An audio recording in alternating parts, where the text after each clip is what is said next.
Hello mga ka-bakers! Naisipan ko pong i-vlog ang aking papanos, kaya hinarang ko po muna siya sa hagdan para di niya mapansin ang camera.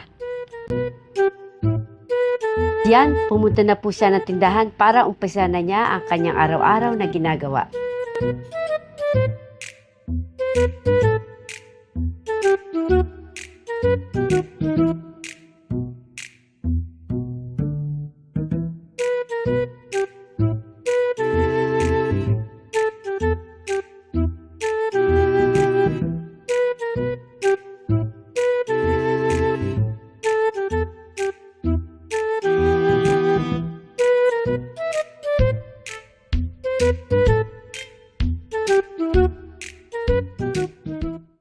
Napakasipag po talaga ng aking papanos.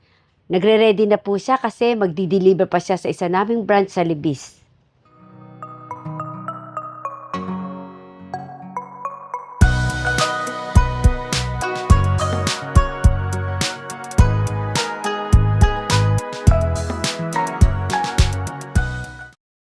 Medyo sa gilid ko po siya kinukunan kasi baka hindi siya pumayag na i-vlog ko siya.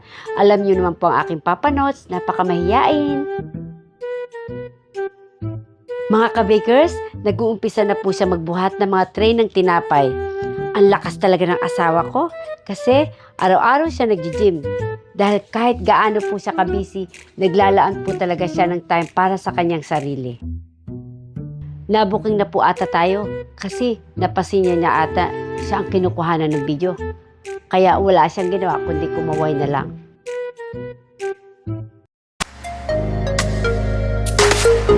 Sumama na po ako sa pag-deliver.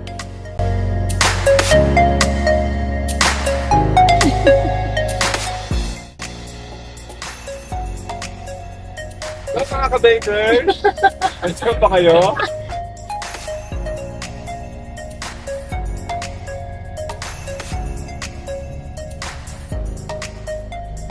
Hello mga ka-bakers! Dito ba ngayon sa Agero? Tapos tayo ngayon sa beach. Puro pa pala sa akin eh. Para ano? Pero bagong asawa. Hey guys, ngayon mga ka-bakers! Ako naman ba? Ha? Hindi, wala lang.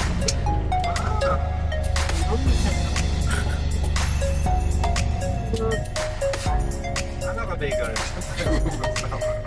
Andito po kami ngayon sa... Parang paano magaling salita eh.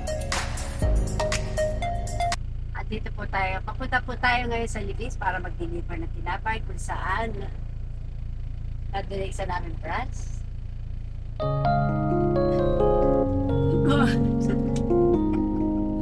Hindi. Magkasama sa hirap at tinapay.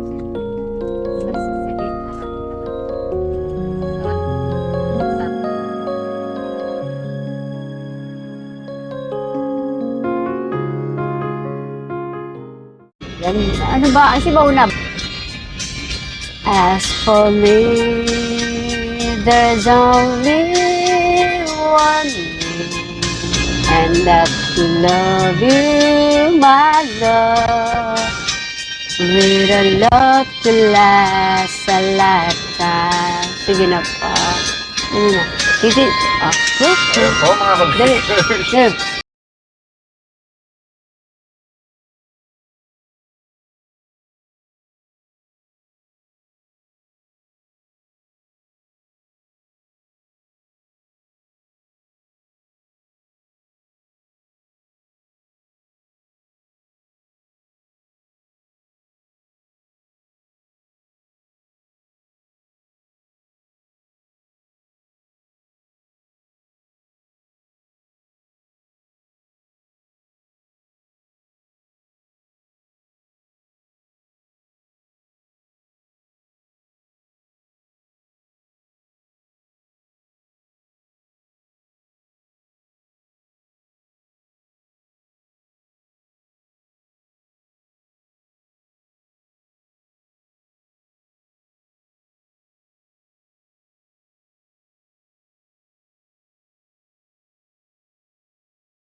Dahil ang dalawang tali ay mas matibay kapag ito ay pinagbuhol. Ganun din po ang mag-asawa na pinagbuklod ng Diyos. Kailangang magkasama sa hirap at ginhawa upang maging mas matibay ang pagsasama nila. Andito na po tayo mga ka-bakers sa branch namin sa Libis. At yan, nagbababaw na po ng tray ng tinapay ang aking papanos.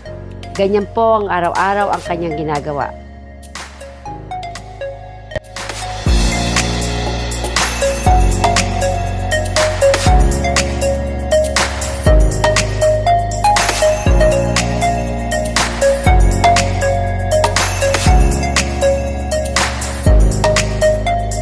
At yan, kita nyo, hinaharap pa ako, pampawala daw ng pagod.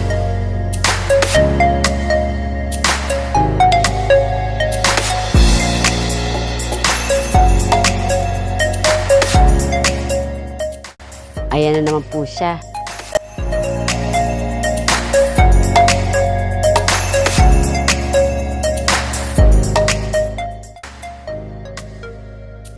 Yung bakery po namin dito, mag 20 years na po dito. Pero dahil medyo matumal ngayon, kaya naisipan lang naming deliveran na lang para menos sa tao at gastos. Minsan po talaga, kailangan natin mag-adjust sa buhay para tayo makasurvive.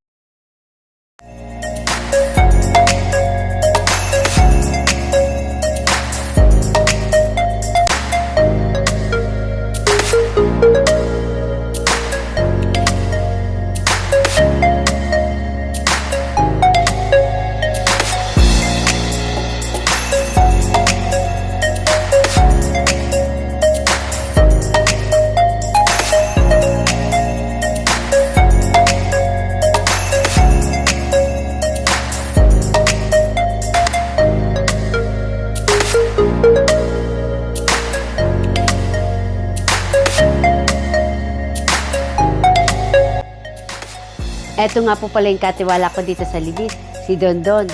5 years na po siya sa akin. Medyo mahiyaan po talaga siya. 2 beses po kami mag-deliver dito. Isa sa umaga at pangalawa sa tanghali.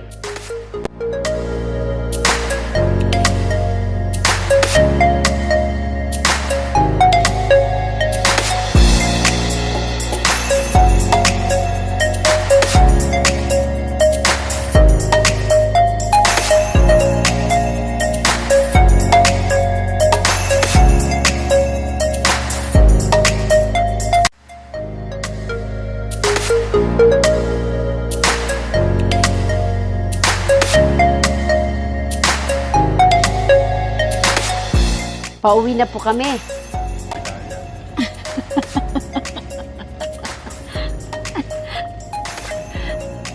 Mamaya ano?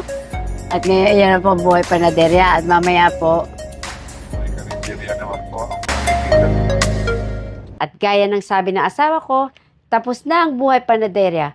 Pag-uwi, buhay karinderya naman. Dahil pagdating niya sa bakery, magtitinda naman siya sa aming karinderya.